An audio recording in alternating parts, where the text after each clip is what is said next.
We're awaiting the Agua Dulce Town Council meeting of February 10th to begin. Don Henry's having a little bit of a technical problem. He had to sign off and then sign back on. So as soon as he joins us, we will get started. Anytime you're ready. Go ahead, Maddie. Please stand.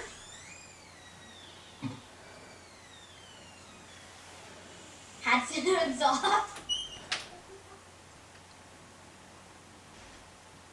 Right hand over your heart. Yes. Ready, begin. I pledge allegiance to the flag of the United States of America and to the republic for which it stands, one nation, under God, indivisible, with liberty and justice for all. You may be seated. All right. Incredible. Boy, that was a treat. Very much prettier than Louis. Let's see if I can move this up over here. Great. Thank you, Maddie and Dylan. Maddie and Dylan are from I Lead Agua Dulce Elementary School in Agua Dulce. Thank you for joining us. Thank you for having us. We appreciate it. Tonight's meeting, we're holding it virtually, as you can tell.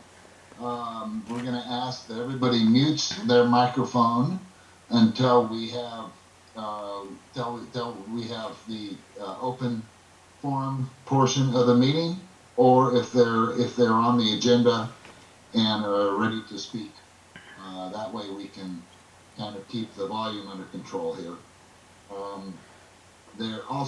We have scratched item 13, which had to do with the proposed Adtc wireless communication facility. At this point, we've been told that they've withdrawn their application. So we'll take that up at another time, but those of you that wish to speak regarding that, we will have the open forum portion of the meeting in which you'll be allowed to speak for 3 minutes to share whatever thoughts you wish to bring forth. So at this time we have the agency reports, and the first up is the California Highway Patrol. Officer Hallgren, if he's here, and I don't know if he's here or not, but if anybody knows if he's here. Officer Hallgren? I don't recall that I let him in, but he might have slipped in. So we'll put him on hold for right now. And we're going to move on to Los Angeles County Sheriff Resident Deputy Martinez, if you're available, Deputy Martinez. Thank you, Don. So the report, I sent it to Mary if you want to bring that up on the screen. Perfect. The one that has the Part 1 crimes should be, says like FBI, I think it's the next tab over.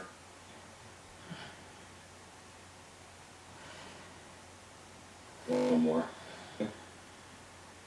I'll go ahead and get started. So we didn't have any crimes in the first half of January when we did the meeting last time, but we made up for it in the last 2 weeks with a total of 6 one-part crimes, all aggravated assaults, and 2 auto thefts, or thefts from autos. And so that the map, did you get the map that I sent you to? Did you bring that up?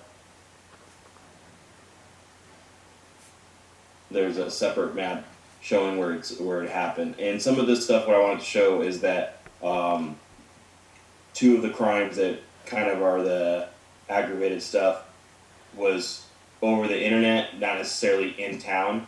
And the 2 crimes that I kind of wanted to highlight is, I know everyone was talking about Big Springs. The fire is being investigated by our arson. There's some footage of kind of the incident when it occurred. Doesn't look like it was arson is fat. They had that one. So some of these crimes here, the one over Mint Canyon, it was like an internet related thing, and so was the one over by Lewis. So not necessarily a crime occurred there, but because of it being over the internet, we put it as far as this reporting district. And then the Big Springs, like I was saying, it looks like it was just negligence more than someone trying to light the fire, but there is video footage, and our arson investigators are working on that. One other thing I wanted to touch on, I know a lot of people, especially on Facebook, have been talking about the Bee Canyon homeless encampment. That is part of Santa Clarita's area. However, I'm in contact with their zone deputies, and we are working on getting what's called a letter of agency of the property owner's private property, so that way we're able to remove the parties that are there that have set up their little camp. There's been some appointments that have been set up, and we're still working on getting the property owner to come in and do that. But I'm trying to help them out in anything they can, because this is something they're not they don't deal with on a normal basis, more like we do in Acton. But that section right there is actually part of Santa Clarita. Okay. All right. Well, I am disconnected here, so I don't think this is going to work out. Oh, that's great. Let's see. We can hear you, Don. You can't hear me. Okay, perfect. Well, thank you very much for that report. Next up, we have Los Angeles County Fire Department Community Service Representative Maria Drycan. Maria, are you with us?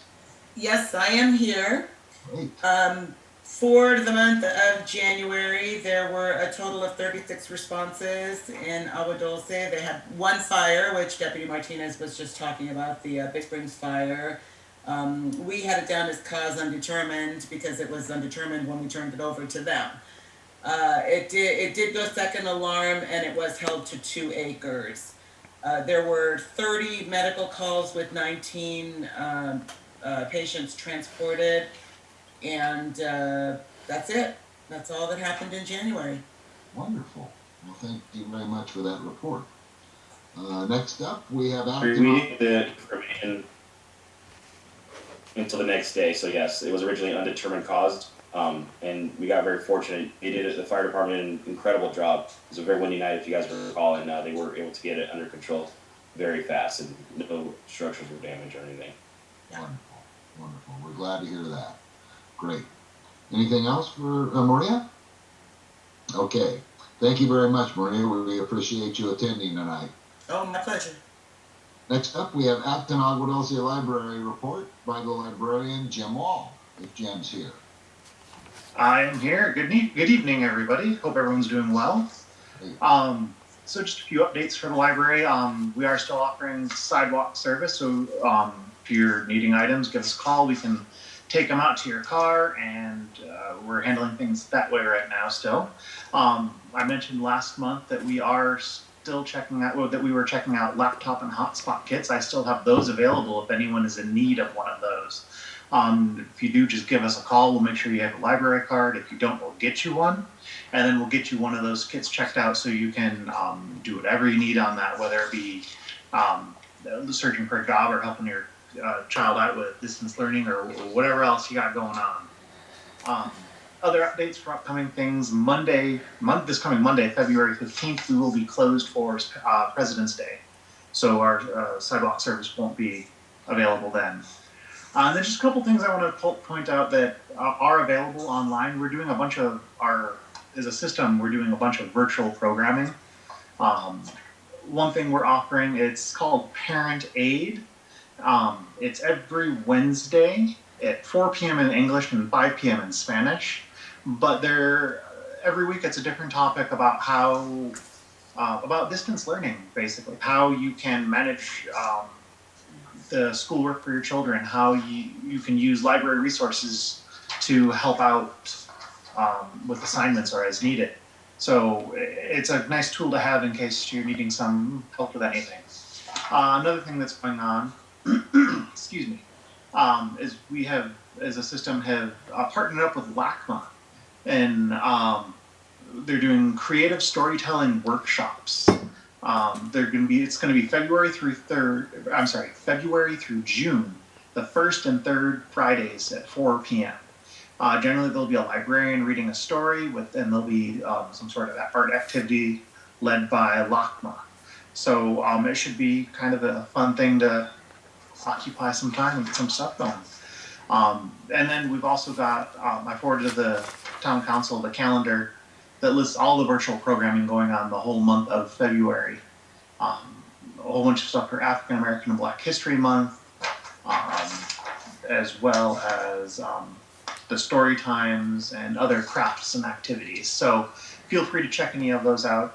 If you need, if you're hearing this and want more information or flyers on it, I'll put my email address in the chat. Feel free to reach out to me, and I'd be more than happy to send it to you. So unless anyone has any other questions, that's all I've got. Great, thank you. We appreciate that report, Jim. Thank you. At this point, Hey, Don, before you go, can tell Deputy Martinez, I've got I think this is what you were looking for. Do you want to talk about that now that I finally got to it? Or are you good? He might even be gone. okay, he probably is out. No, I'm sorry. I'm trying to unmute it. Yes, it. I already talked about it, and we're good. Okay. Awesome. Good deal. Well, thank you. Thank you very much. I'm kind of going at this blind because I have nothing on my screen, but I can hear your voices, and I hope you can hear me, so we're going to keep going until I lose that connection. So at this point, we have 5th District report from Stephanie English. Stephanie?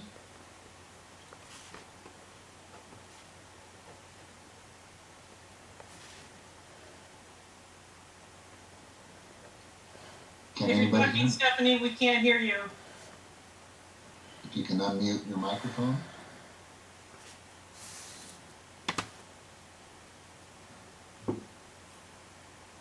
Okay, now do you have me? Oh, that's great. Okay, sorry.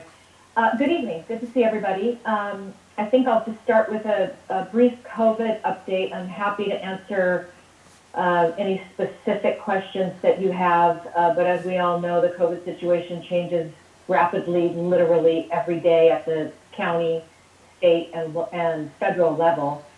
But just as a brief overview, as of February 8th, the county had received over 1 million cumulative doses of vaccines, and we've administered over 200,000 second doses. That represents about 82% of the doses that we've received. Every resident, I think everyone knows, I hope, is guaranteed a second dose. Most individuals will receive both doses at the same site. DPH Department of Public Health began sending emails to confirm second dose appointments for those at the county site, which includes the Magic Mountain Megapod site, and residents do not need to make their own appointments. Those vaccinated at LA City sites will receive an email from another appointment system. Those who were vaccinated at pharmacies should receive information from the pharmacies directly. As you all may know, there was some confusion with getting vaccinated at pharmacies because the state had announced that people could go to pharmacies, but then they didn't provide the doses. So the pharmacies were confused because they thought that just meant they could vaccinate pretty much everyone. And the county had indicated to the pharmacies that they needed to stop with the vaccinations because we didn't have enough doses. And that created just a bunch of confusion. So we're still waiting on the federal government to clear some of those things up and to provide the doses. The issues, of course, are we don't have enough doses. The amount that we get from the federal side each week is constantly fluctuating and unpredictable. The healthcare workers are the primary vaccinators, but they're needed for staffing as the county is not quite in as much surge as we were, but nonetheless in still some of the surges. And the state databases were not working, so the county developed their own distribution database that the state was going to be taking over as well, implementing as well. You all may have heard that Governor Newsom has contracted with Blue Cross to take over the distribution of vaccines statewide. And so we're still waiting on what that will look like in the future. There are there are confusing things going on about reopening schools. If you have questions about schools, please bring them up because I don't want to get in too much of the weeds if there's no interest. We, as you all know from I think our last meeting, the supervisor authored a motion to look into the power shutoff, which required a report back looking at the Edison policies as well as the PUC, the California Public Utilities Commission, overview and policies of what was going on with Edison. We listened into the PUC meeting that they had a couple weeks ago, which was a very, very long meeting. The outcome of that meeting was Edison is supposed to report back to the PUC on February 12th with an action plan that addresses the concerns raised at the PUC meeting, which is all the concerns I think we all know about. They're supposed to be prepared to present regular reports or upon request of the PUC reports. And then the PUC also was considering formal investigation of Edison, but that has not yet been determined. So we are waiting for our report back at the county level that the supervisor authored, and we are also anxiously awaiting the February 12th report back from Edison to the PUC in response to all the complaints. I think Deputy Martinez, was that the site, the trailers, Mary, that he was talking about, that you and I talked about the other day? Okay. Thank you, Orlando, for engaging in that. I know our deputies at Santa Clarita Station went out, our regional staff folks went out, and there is communication. That's just for me to do my videos. Sorry, was there a question? No? Okay. Regional planning engaged in that. There's communication between the property owner and those folks that are out there, and we are keeping close ties on that. And I think I'll stop there. If I've missed anything, let me. Growing concern that people are coming up from the valley or from other areas of Los Angeles and purchasing those small 1/10 of an acre parcels and using them as either to store their RVs or trailers or trash or old cars. And so some of the surrounding homeowners are concerned because they'll come home from work and all of a sudden someone set up camp next to them. And when they confront the individual, they say, well, I own this property, I can do what I want with this property. So it's a concern. Obviously it's probably brought on more because of the COVID situation. I don't know, but it's kind of like, hey, rather than pay the $100 a month for the rental yard, we can get a 1/10 of an acre and put 10 motorhomes on this 1/10 of an acre. So whatever you think might be able to happen in that situation to bring some relief to the neighbors, I think if we don't nip this in the bud, it may become real popular to buy a 1/10 of an acre in Agua Dulce and move all your junk out there. So what are Wow, interesting. Yeah. Oh, Dawn, I will get all over that. If you could send me a follow-up email with parcel numbers, if you could get those, that would be very helpful. If not, just something a little bit more directional, I'll be happy to send our folks out to investigate that, and I'm sure it's not zoned for random storage like that, and certainly not trash. So yes, I will absolutely get on that. On another note, I should mention Gardens of Paradise. I know it's my understanding it's been very quiet, which I'm grateful for. There is another court hearing on February 26th where, let me get the right language here, where they will be hearing about the modification and getting some clarification on the preliminary injunction. Gardens of Paradise wants to modify the order to allow activity in the outside areas outside of the tent. I don't believe that that's possible because there's so many zoning and permitting issues, and I know that fire has no intention of issuing any permits because of all the violations and safety issues. So I can't imagine under what circumstances the judge would allow for continuation of those activities, but we will definitely keep you all apprised. And Dawn, yes, I will absolutely follow up on that. Okay, I'll follow up with an email to you, and we'll take it from there. And Great. real quick, Don, going back to like the vacant lots and RVs, anytime you're going to be contacting zoning is who's going to ultimately take care of it, but anytime that's going on for the residents out there, feel free to contact me, send me an email, a picture, whatever, a call, and I will follow up with Oscar. We have a very good relationship. I go with them to a lot of these calls to check them out, especially if they don't, the person might be nefarious, kind of weird or whatever, and we go out there, we contact these people a lot. If they're just storing it, I believe they're allowed to store one, but they're not allowed to live in it, which is different. Running water, sewage, and stuff like that. And obviously not trash or anything like that. Okay, great. I appreciate that. Yeah, I think if we don't get it nipped in the bud, it's going to be so widespread. That'll be the common thing to do. So, yep, agree. I definitely appreciate you both joining in on that, and I will follow up with email correspondence. Okay? All right, so I can't see anybody there, but I'm assuming that nobody has any more questions for Stephanie. And if that's the case, then we're going to move on. Thank you very much, Stephanie, for visiting tonight. Next up, we have California 38th District Assembly District Representative Suzette Martinez Valadares. If you're with us, go ahead and unmute your microphone. I don't hear anything.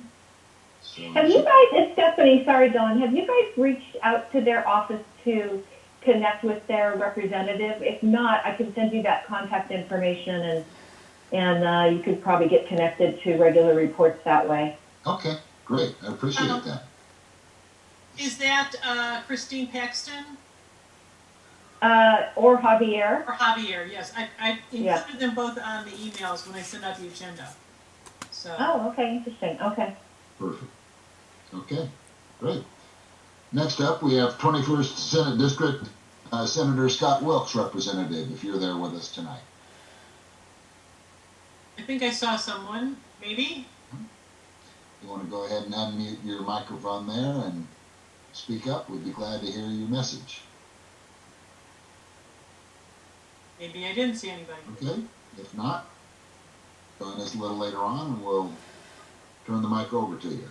So at this point, we have U.S. 25th Congressional District Mike Garcia's representative. Is anybody there from Mike Garcia's office? Okay, well, kind of a quiet night. If any of those do show up, please let us know so we can send a meeting over to you to hear your report. Otherwise, we're going to go over the incoming correspondence for notice. We have regional planning plans filed.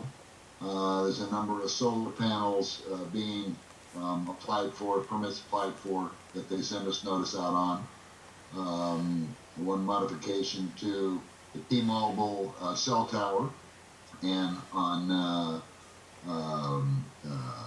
8144 Escondido, a new pool construction. So if anybody has any concerns about those, they can go to our website and find out how to get more details on. Next up, we have some public hearing and community meetings coming up. A couple virtual town halls for discussion of the interim and supportive housing ordinance. That's February 18th and February 23rd at 7 p.m. Details will be posted on the website. The last item to be mentioned is the notice of public hearing for Board of Supervisors Title 22 tune-up ordinance. This basically is representing what changes are being made. They're trying to streamline a lot of it, and if they don't get something right, they want to hear from us. So feel free to attend that also. Don, just an FYI, I talked to the planner who's in charge of that, Bruce Durbin, just to verify that there wasn't anything that could possibly affect Agua Dulce, and he indicated no, there were some changes to some daycare type of things, and it really has to do with bringing a lot of the county ordinances into state, same language that the state uses with some new terminology. So all I could come up with was something with daycare. Instead of small daycare and large daycare, it was all classified as daycare. Okay, all right. I know they did that before with quite a number of items. I think we kind of went through that a little bit on the kennels, if I'm not mistaken, where there were several different ordinances that covered different aspects with different numbers, and so I think they're just trying to come in line so that when you're addressing one particular ordinance, it's the same number and same classification all the way through. But we'll find out at these virtual meetings that they're holding. So next up, we have the open forum. If anybody would like to share their thoughts, we limit it to 3 minutes. You can't see me, but I have a timer in my hand.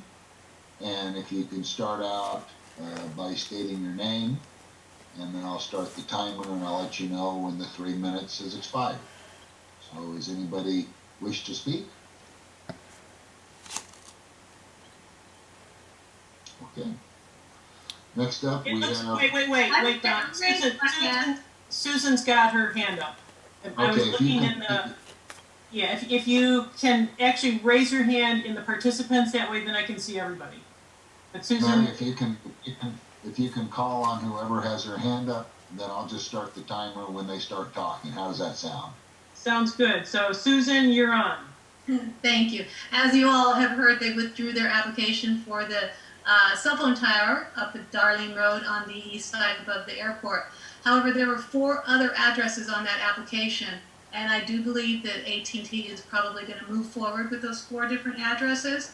Our community put a lot of pressure on them, and they moved. So that's good news. But the bad news is that after several discussions and a lot of investigation, this tower was not just a cell phone tower for you to get some extra bars. It was going to be part of the 5th generation to bring 5G up the coast of California through Agua Dulce into Sacramento.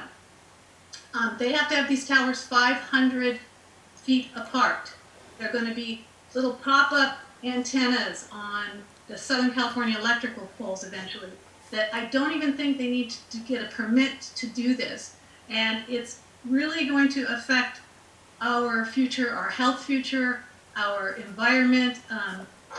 They're doing it for flying cars, for tracking devices. The frequency is completely disputed environmentally and medically, and I'm going to send links to you guys right now. And there's many countries that have absolutely said no to 5G. California is getting ready to say no.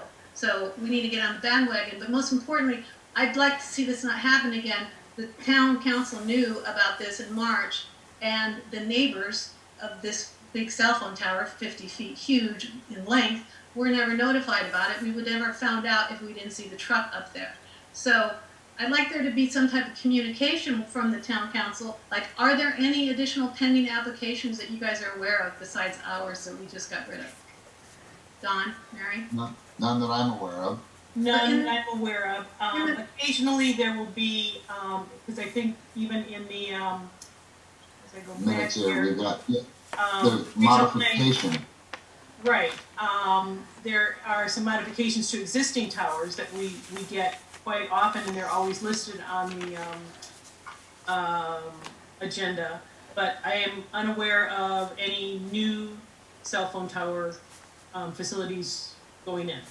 Well, we need to look to you guys for our leadership, and when you get put on notice that this is going to happen, even though it's just a pending application, if you could put it at least on the Agua Dulce News Facebook page so that we would have had more time and opportunity. They wasted a lot of time and money getting ready to do this, and they did a lot of research, and then they realized we got rid of them. So, not to say how we did it, as you guys all were CC'd in the letter that I produced. We just don't want it to happen to our neighbors. I mean, I know somebody might want a little extra G on their cell phone, but they got to realize that this isn't just a little extra G. This is the 5th generation of 5G. It's dangerous. And I just put a few little links up there for everyone to read. And I got really involved when it was going to be right across the street from my bedroom window. And I found out so much stuff that I'm just appalled that our country is even thinking about doing something like this without research. So we, as our little town, our little community, we're being picked on because we are unincorporated. And they tried to slide this thing in without anybody. They would have just had a public hearing and would have went up and we would have never known. Well, who would have gone on that property, to see a posted notice? So we have to, I'm going to research more to find out how we can change the law so this never happens to anybody in California. But more importantly, our town and our community is rural, and we don't want big business. We don't want McDonald's. We don't want 7-Eleven. We don't want big old cell phone towers hanging over our head that's going to kill us, or not kill us, but affect our health and our animals and the environment. But it does definitely hurt bees, and we can't live without our bees. We appreciate your comments. Thank you very much. Okay, Don, let's go with Cliff Grimes.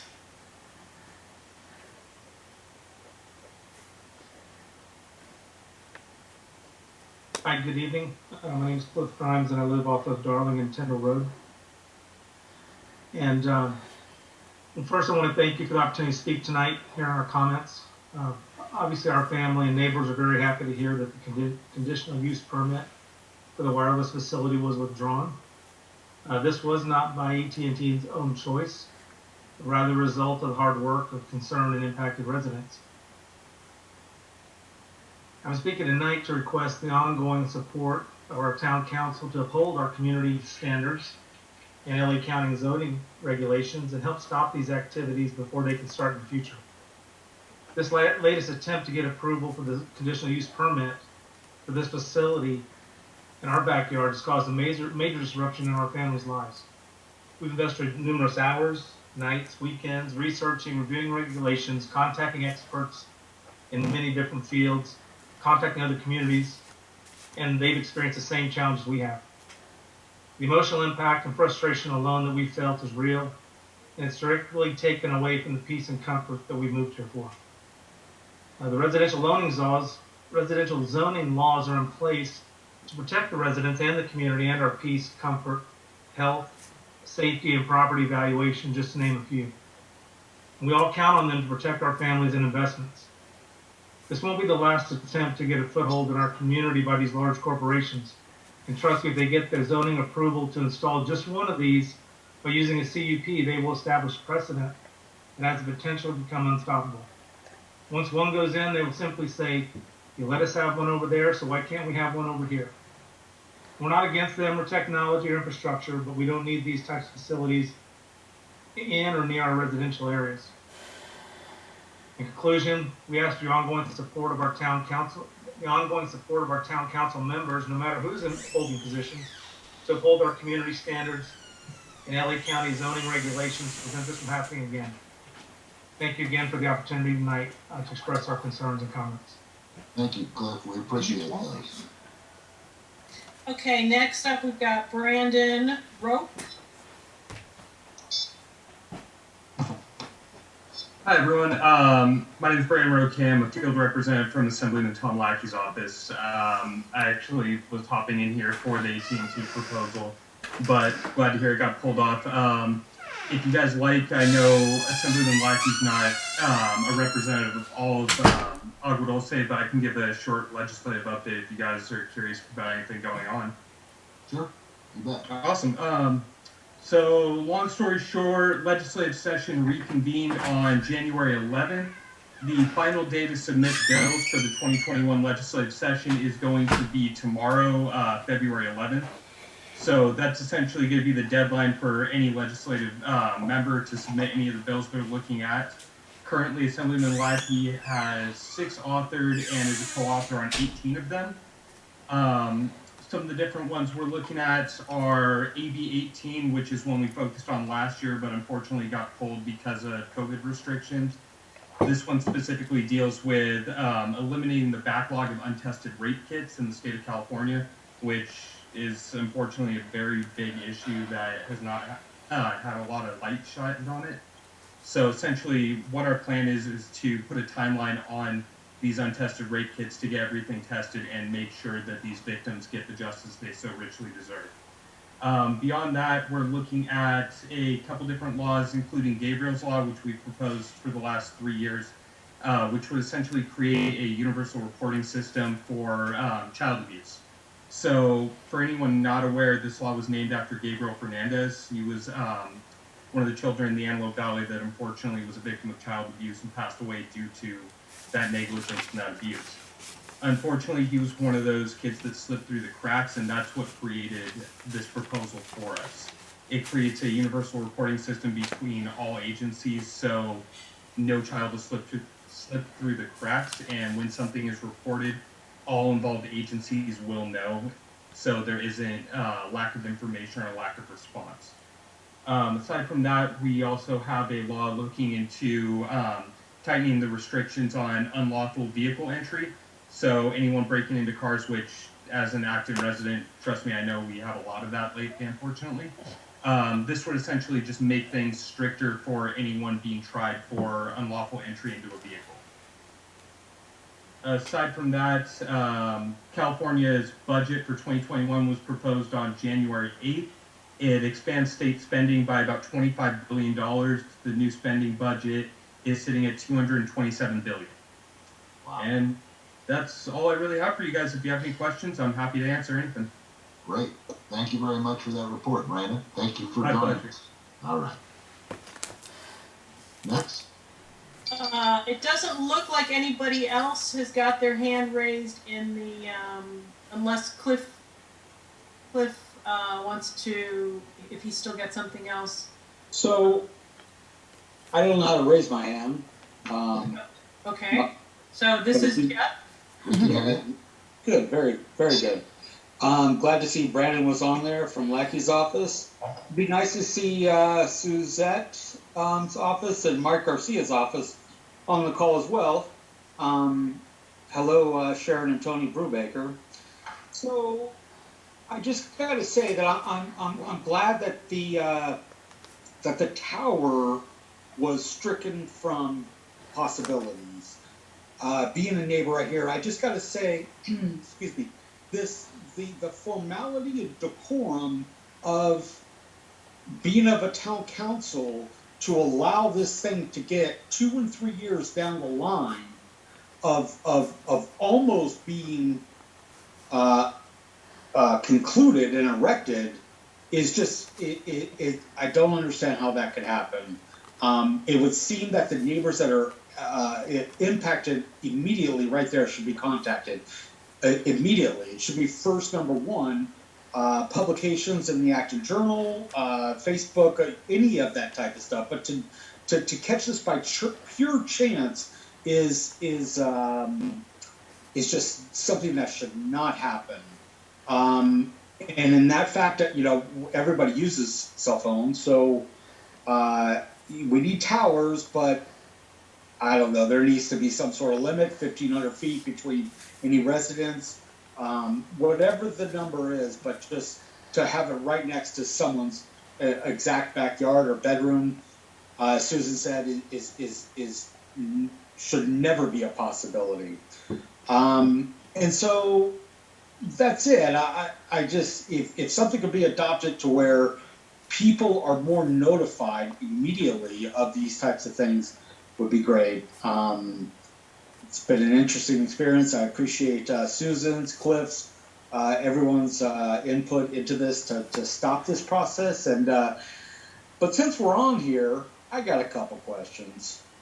It'd be nice to have Tyndale Road paved. How do we go about something like that? I've talked to all of my neighbors next door to us, and all of us would love to have a paved road. So how do we get into something like that more useful and beneficial to the neighborhoods? Thanks for your time. Well, in about 30 seconds, I think it's just a matter of raising the money to pave it. I don't think the county would have any problem with you paving it. And it's just a matter of, you know, passing the hat. And if 20 neighbors want the road paved, then everybody pays 1/20th or whatever the neighbors. I know in other areas that the roads are paved, that's what they've come up with, some kind of system like that. So If you're thinking about having the county pave it, as my understanding, the road department's been out of money for the last 20 years, so I don't think that's going to happen. But if you wish to pave it, I don't think they would have a problem with you paving it per their standards, if I'm not mistaken. I don't know if Stephanie's still there or not, but I believe that's the way it works. If not, maybe someone can report back as to were you thinking of paving it yourself, or were you thinking? Well, I mean, yes, or let me be very clear. I and my neighbors do physical work to upkeep this road, period. But on it's my understanding that Tyndall Road is a county maintained road. And so is there a way to have our taxes that we pay be allocated, or property taxes be allocated for a road? Certainly Escondido, who's right here, and Agua Dulce, Vasquez Rocks, the park, all of that is all county maintained. If there's needs there, those are going to be done. Why isn't our road done? I don't know the answer to that. You could contact the road department, see if they have it on schedule for any kind of a paving. Like I mentioned, as far as I know, they have no money. So as far as looking for the county to do something, I don't believe that's going to happen. But I'm going back 20 years ago, when they did the Larwin tract up there that's now called North Trails. Those roads are all chip sealed, and the developer paid for them. And I believe when they did Sierra Colony, it was the same thing. The developer paid for the paving and curbs and everything that was required there. So Hey, Don, it's Stephanie. I'm still on. I'll certainly send it forward. I'd be surprised if, like you said, there's a whole plan and hit list of work that the county does, and I would be surprised if that was on the list. But what's the spelling of the road? It's of the road? Tyndall Road.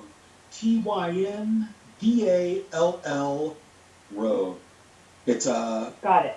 100 yards north of the entrance of Vasquez Rocks off of Escondido. Got it. Thank you. All right. Thank you. Anybody else? Okay. Hey, it's W. Martinez again. I see Bruno has his hand raised. Okay. I can't see anybody, so Go ahead. I'm married. Go ahead. I'll wait. I'm looking at the LA County roads, and they on their website, on the Public Works, they have a schedule thing. I'm trying to figure it out, but I'm trying to figure out what the coloring is, but there is something going on for Escondido. So if I find anything, if you want to put your email on the chat, I can email you if I find anything on if they have anything planned for it or not.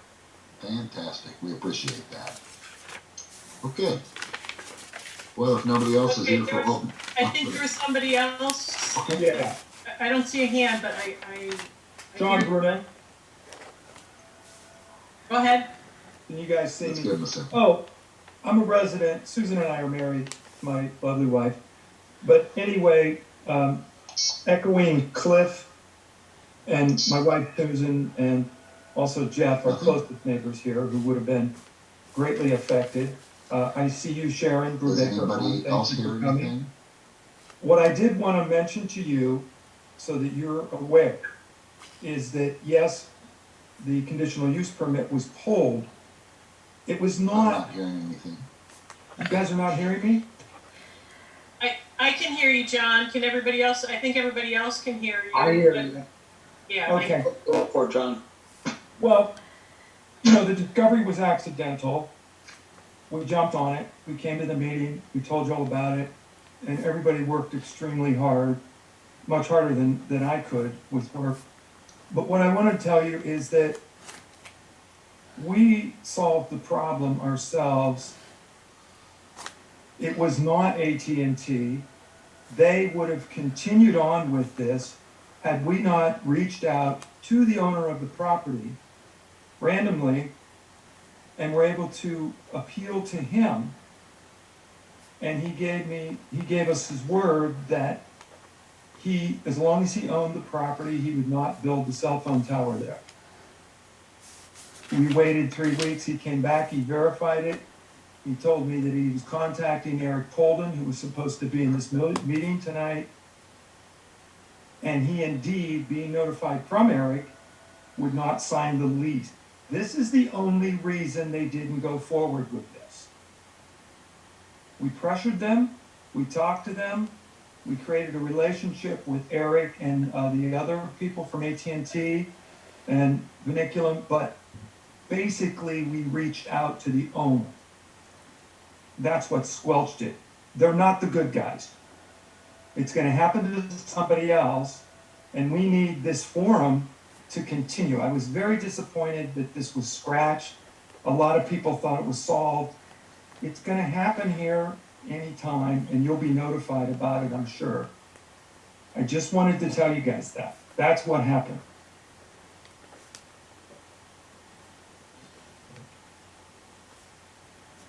Thank you. Okay, Don, it looks like, is there anybody else who is interested in speaking? Hey, Mary, it's Cliff Grimes. Gary Hebden is having audio difficulties and asked me to speak on his behalf. Okay, and then when you're done, it looks like Sharon Brubaker, you'll go. So, go ahead. Okay, on behalf of Gary Hebden and Darlene Hebden, have the following information regarding 5G cell tower. This is some of the research that was done. This is just for information purposes. The approximate range of 5G is 1,500 feet for approximately 2% of 4G range. And it provides significant structural clutter incurred due to the density of the proposed project. Effective spacing for functional 5G is approximately 500 feet, just like Susan said. 4G range in hilly terrain is 4 to 5 miles. Flat terrain, 30 to 45 miles. It's more appropriate for a rural environment. 4G cell coverage already exists for residents within the area proposed for this 5G cell tower installation that was proposed. 5G capability for the proposed site was just an upgrade to existing capability and does not provide essential community service. Rather, it's proposed as a competitive upgrade to AT&T capability. As far as first responder support, 5G support for first responders is secondary to existing primary support communications that already use HF frequencies for direct point-to-point and repeater-based tactical support. Typical frequencies used for area fire and sheriff communication are found under the frequency banners Blue 10, Blue 12, DISP 15, LASD 5M, etc. for ground coordination under and TAC 1, TAC 2, etc. for air coordination. Other HF frequencies are used as well to coordinate direct voice traffic and dispatch functions and first responder units in the field. 5G is incidental to this activity. Site location was based on convenience for AT&T. Proposed site locations by AT&T for 5G should demonstrate a thorough review of all potential site locations in the geographical area, along with reasons why others aren't appropriate and not located adjacent to residents. The proposed site for this area should be presented in its entirety regarding what the total objective for the areas is and the proposed impact that implementation will have on the existing residences. Term greater good, as is often referred in the placement of public utilities using private property, does not imply that proposed sites represent the lowest cost or most convenient place to install such utilities. It is not incumbent on the public to subsidize such installations at the detriment of their property and well-being. This proposed project was a competitive advantage investment that provides additional capability but not an essential service that already exists. Thank you for hearing our comments. Great, thank you, appreciate that. And now you said it was Sharon Brubaker? Yes. Go ahead, Sharon. I didn't have anything prepared. I just wanted to let you know that I really, thank you, Susan, and thank you, John. I barely found out about this a week and a half ago, and I found it very important to come to this meeting. I actually have the easement right behind my house, and this would have been really connected to me, and I would have thought that I would have had to have been aware of it or some sort of notice. I mean, every time there's filming here, they come, they put a notice on our door. We had no knowledge of it. it's really kind of disappointing, and now that I hear that, you know, we've known about it for a while, so I just wanted to share my frustration, but thank you all for definitely Susan and for John and for everyone who's been a part of it, so thank you. Thank you, Sharon. Mary, anybody else? It doesn't look like it. Is there anybody else that I might be missing? I don't see any hands. No, it looks like we've got everybody covered. Okay, well, I appreciate everybody sharing their comments. And at this point, we have the report for the Santa Clara River Watershed Area Steering Committee. Thank you all. Thank you. Okay, Santa Clara River Watershed. We had a meeting on February 4th.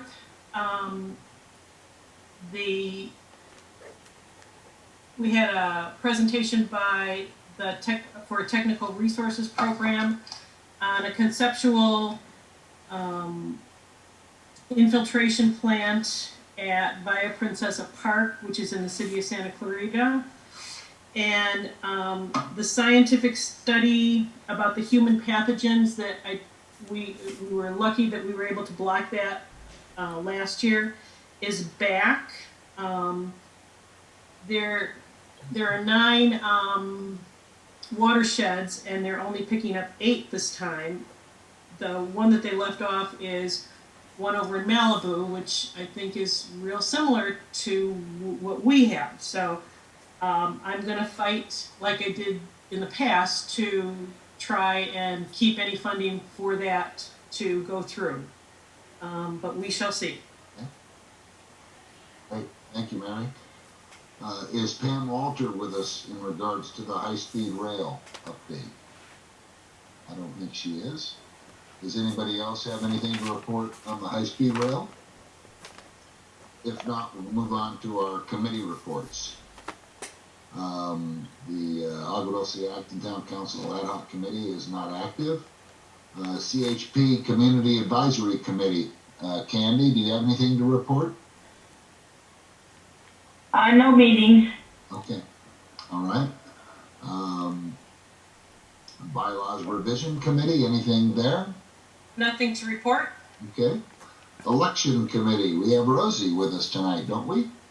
Yes, she's here. And Rosie, do you have anything to report if you unmute well, there's your no change microphone really. there? We suspended the elections for the December 2000. We're going to pass you up. Oh, wait. What? We can hear her. Okay. Oh, you can hear her? Okay. Go ahead, Rosie. Okay, I was just saying that in December 2020, there were 3 incumbents that were expiring: Don Henry, Ed Porter, and Scott Keller. And due to the COVID virus and to keeping up with the Los Angeles County, we decided, well, we didn't decide, we recommended, the commission, the election committee recommended to the town council that we postpone the elections until the COVID was under control. So I don't know when that will happen, and we asked the incumbents to stay in their positions until we decide. Until we could go back into the election mode, and that's where we stand. Nothing's been happening. Okay, thanks, Rosie. You're welcome. Okay, great. Now we have a film committee report from Candy, if you have anything to report. There were 6 shoots this month. Okay, great. And land stewardship, Ed's not with us tonight. Parks and Trails, Mary? Nothing to report. Okay.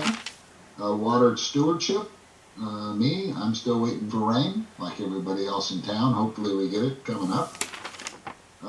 Ways and Means Committee, Troy and Scott. Troy, neither one of them are here. Okay. Disaster planning, I guess Gary's having some audio difficulty, is that correct? Yes, that's what Cliff said, so. All right, well, if he calls in or chimes in, we'll be sure to go back to him. Acton Agua Dulce School Board Liaison, Ed's not with us. Ed, excuse me, Acton Town Council Liaison, Lillian, is she here? Lillian is here, I believe. If you want to go ahead, Lillian.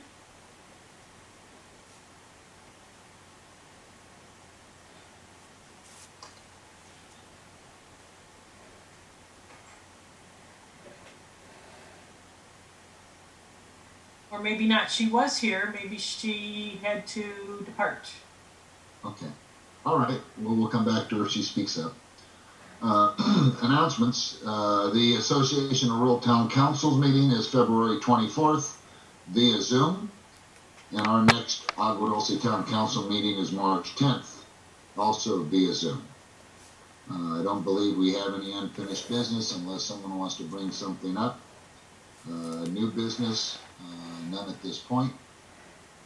Future agenda items, we have the, hopefully a report on the interim and supportive housing ordinance. Also, Southern California Edison's follow-up on the PSPS program, and LA County Public Works trash collection contracts. So we look forward to discussing those items. So Don, I think for March we'll do the interim and supportive housing. I'm thinking let's try to get Liz from STE to come to our April meeting. Okay, that sounds good. And then if I can get those parcel numbers to Stephanie, maybe we can get a report back on those parcels that are in question and see if anything can be done to try and nip that in the bud. So that being the case, thank you, Stephanie. That being the case, I'm looking for a motion for adjournment. I so move. All right, do I hear a second? I'll second. All those in favor say aye. Aye. Aye. Opposed? The meeting is adjourned. Thank you very much. Thank you all for your participation tonight. We appreciate it. Good night, everybody.